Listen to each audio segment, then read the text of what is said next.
नमस्कार। आज हम बात करने वाले हैं विनय शुक्ला की डॉक्यूमेंट्री व्हाइल वी वॉच्ड के बारे में। ये सिर्फ एक पत्रकार की कहानी नहीं है, बल्कि ये कहानी है पत्रकारिता को बचाने के लिए एक अकेले इंसान के संघर्ष की। डॉक्यूमेंट्री की शुरुआत ही इसी गहरे सवाल से होती है और ये सवाल कहीं ना कहीं इस पूरी कहानी का माहौल सेट कर देता है, एक बहुत ही पर्सनल और सोचने पर मजबूर कर देने वाला माहौल। तो चलिए कहानी में उतरते हैं। सोचिए, एक ऐसा दौर था जब न्यूज़ चैनलों पर बस चीखना, चिल्लाना और एक दूसरे पर इल्जाम लगाना ही न्यूज़ बन गया था। और उसी शोर के बीच एक आवाज़ थी जो सिर्फ सवाल पूछने पर अड़ी हुई थी। और बस यही इस कहानी का दिल है। तो कहानी के पहले हिस्से में चलते हैं। फिल्म हमें एक ऐसे दौर में ले जाती है जिससे मीडिया का युद्ध क्षेत्र कहना गलत नहीं होगा। आइए समझते हैं कि उस वक्त पत्रकारिता का चेहरा कैसे और क्यों बदल रहा था। अच्छा, इस पूरी कहानी को समझने के लिए ना, ये एक शब्द जानना बहुत जरूरी है, गोदी मीडिया। ये शब्द उन न्यूज़ चैनलों के लिए इस्तेमाल होने लगा जो ज्यादातर सरकार के पक्ष में और काफी सनसनीखेज खबरें दिखाया करते थे। और इसी दौर में कुछ नए शब्द भी बहुत चलन में आए। अर्बन नक्सल, एंटी नेशनल, व्हाट्सएप यूनिवर्सिटी, ये शब्द एक तरह के लेबल बन गए थे। अगर कोई भी सरकार से या उस वक्त की सोच से अलग सवाल पूछता तो उस पर इनमें से कोई एक लेबल लगा दिया जाता था। उस समय की सोच कैसी थी, इसका अंदाजा आप एक दूसरे न्यूज़ एंकर के इस बयान से लगा सकते हैं। उनके लिए पत्रकारिता से पहले राष्ट्रवाद आता था। मतलब पत्रकार होने के लिए राष्ट्रवादी होना जरूरी था। चलिए अब दूसरे हिस्से पर आते हैं। यहाँ हम देखेंगे कि इस पूरे शोर शराबे के बीच रवीश कुमार की पत्रकारिता असल में दिखती कैसी थी, वो किन मुद्दों पर बात कर रहे थे। ये स्लाइड बहुत कुछ साफ कर देती है। एक तरफ देखिए, ज्यादातर चैनलों पर क्या चल रहा था, हिंदू मुस्लिम बहस, राष्ट्रवाद के टेस्ट। और दूसरी तरफ थे रवीश कुमार, जो अपने प्राइम टाइम में बेरोजगारी, सरकारी स्कूल और पेट्रोल डीजल की बढ़ती कीमतों जैसे जमीनी मुद्दों पर बात कर रहे थे। फर्क बिल्कुल साफ था।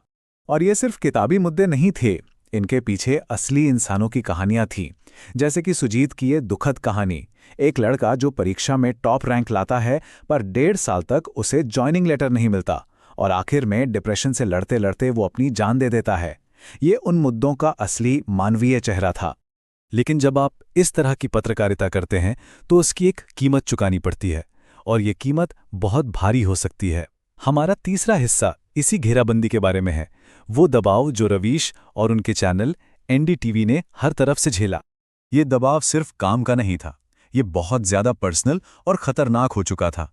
स्क्रीन पर जो आप पढ़ रहे हैं, ये कोई फिल्मी डायलॉग नहीं, ये एक असली धमकी है जो उन्हें फोन पर मिली थी। इससे आप अंदाजा लगा सकते हैं कि माहौल कितना जहरीला हो चुका था।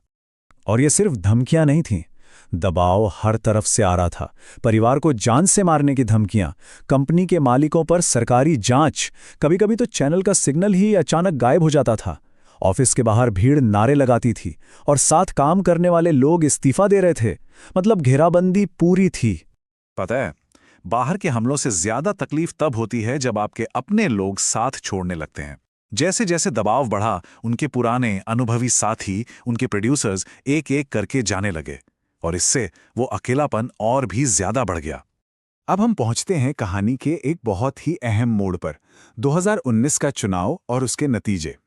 यह हिस्सा उस सच की कीमत और उस सच को मिली पहचान दोनों की बात करता है। 301 ये सिर्फ एक नंबर नहीं है, ये 2019 के चुनावी नतीजों का वो आंकड़ा है जिसने भारत के राजनीतिक और मीडिया दोनों के माहौल को और भी ज्यादा पुख्ता कर दिया। ये एक जबरदस्त जीत थी और इसने तय कर दिया कि देश का नैरेटिव क्या होगा। इन नतीजों का मतलब साफ था, एक नई हकीकत अब और मजबूती से स्थापित हो चुकी थी। और इस नई हकीकत में सवाल पूछने की जो थोड़ी बहुत जगह बची थी, वो और भी कम हो गई थी। इस बदलते माहौल में रवीश के मन में क्या चल रहा था, ये उनके इस बयान से पता चलता है। उनके सामने एक बड़ा सवाल था कि क्या वो जो कर रहे हैं वो अब भी पत्रकारिता है या सिर्फ जिंदा रहने के लिए एक नौकरी। ये एक बहुत बड़ा धर्म संकट था। लेकिन एक तरफ जहां देश में उन पर इतना दबाव था, वहीं दूसरी तरफ दुनिया उनके काम को सलाम कर रही थी। और ये सम्मान था रेमन मैगसेसे पुरस्कार, जिसे एशिया का नोबेल पुरस्कार भी कहा जाता है। और 2019 में उन्हें ये अवार्ड दिया गया। क्यों? बेआवाज लोगों को आवाज देने के लिए, पत्रकारिता का इस्तेमाल करने के लिए। सोचिए, एक तरफ आपको चुप कराने की हर कोशिश हो रही है और दूसरी तरफ दुनिया कह रही है कि आप उनकी आवाज हैं जिनकी कोई नहीं सुनता।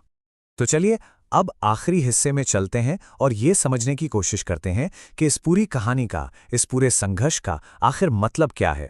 अवार्ड लेते हुए उन्होंने जो बात कही वो शायद उनकी पूरी लड़ाई का सार है। उन्होंने कहा, हर लड़ाई जीतने के लिए नहीं होती। कुछ लड़ाइयाँ सिर्फ इसलिए लड़ी जाती हैं ताकि दुनिया को ये बताया जा सके कि हाँ, युद्ध के मैदान में कोई खड़ा था। और इसीलिए आखिर में ये कहानी सिर्फ रवीश कुमार की नहीं रह जाती। ये कहानी हम सब के समय की है। ये इस बारे में है कि जब चारों तरफ सिर्फ शोर हो तो सच की भूमिका क्या होती है, उसका वजूद क्या होता है। और ये डॉक्यूमेंट्री हमें एक आखिरी लेकिन शायद सबसे जरूरी सवाल के साथ छोड़ जाती है। सूचना के इस युद्ध में जब हर कोई अपनी कहानी सुना रहा है तो एक दर्शक के तौर पर हमारी भूमिका क्या है, हमारी जिम्मेदारी क्या है, ये सवाल हम सबके लिए